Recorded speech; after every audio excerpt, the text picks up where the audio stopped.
live in a global economy, and our greatest competitor is our neighbor. Accounting Today, in their June 11, 2011 article, had a study, reported on a study that was done.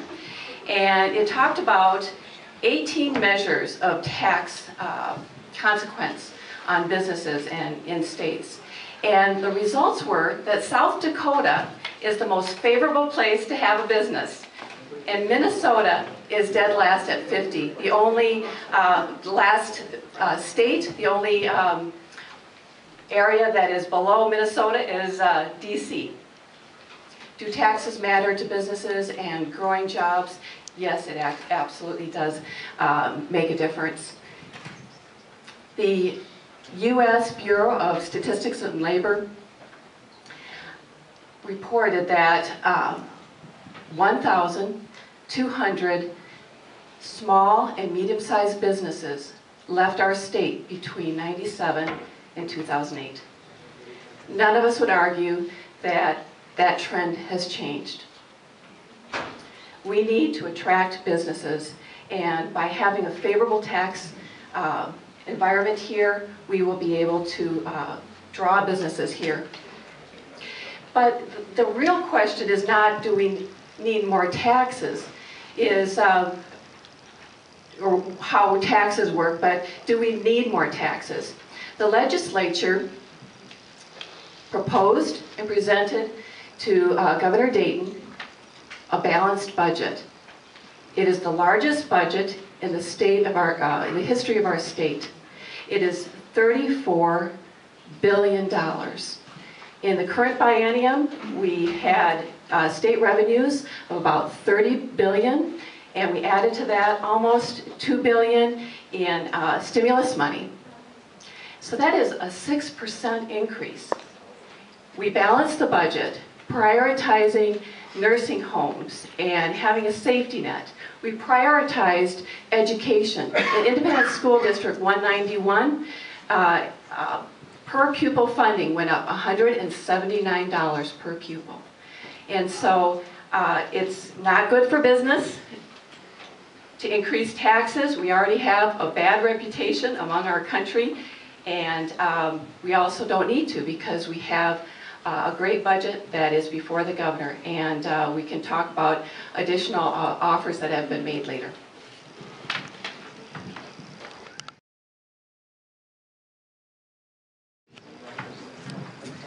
Well, I personally would not like to see a government shutdown. I don't, one of the biggest, the most concerns when I was door knocking was with people without jobs. And if people don't have a job, there's just so many other things that don't happen. And it's just a personal issue of mine too, that jobs are really important. And my husband was without a job, and I know what it's like, and it's terrible. You know, I would not want to go through that time in my life ever again. And I really do care about people's jobs. And I care about the people that I door knocked on their doors, and they didn't have a job for 2 years. They haven't had a job. I haven't had one for 5. So, you know, that's one of the reasons why we all got elected, is because we need to keep the jobs here in Minnesota. We don't need to be raising taxes right now. The majority of the other states, the majority of the governors in the other states are not raising taxes. When we have a fragile economy like this, the worst thing that we can do is raise taxes on the rich. We have heard from numerous, we need to have control, and we will have people leaving the room, I guess. This is a town hall meeting for you to come here and to hear our views, and not everybody shares the same views as you do, and we need to respect each other. And this is not a time to have outbursts, I'm sorry. But what we need to do, this is not the time to be raising taxes. Most of the other governors in the other states understand that. We are losing jobs out of our state because of our high taxes in our state. We're losing more Delta Airlines jobs, I just heard on the radio. So please, I'm talking. And so what we have found out, and economists have found out, is that if you raise taxes, what has happened in the other states, that have raised taxes on the wealthy have left their state. You give me one state that's raised taxes on the wealthy and their revenue has increased. You can't give me one.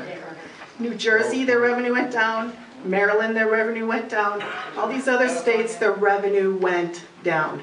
What happens if we reduce taxes, then our revenue increases. And that's what we found out with the Bush tax cuts. They were expensive. And we received $1 billion more in our tax revenue. Just from the Where's the jobs? Yeah. Where are the jobs?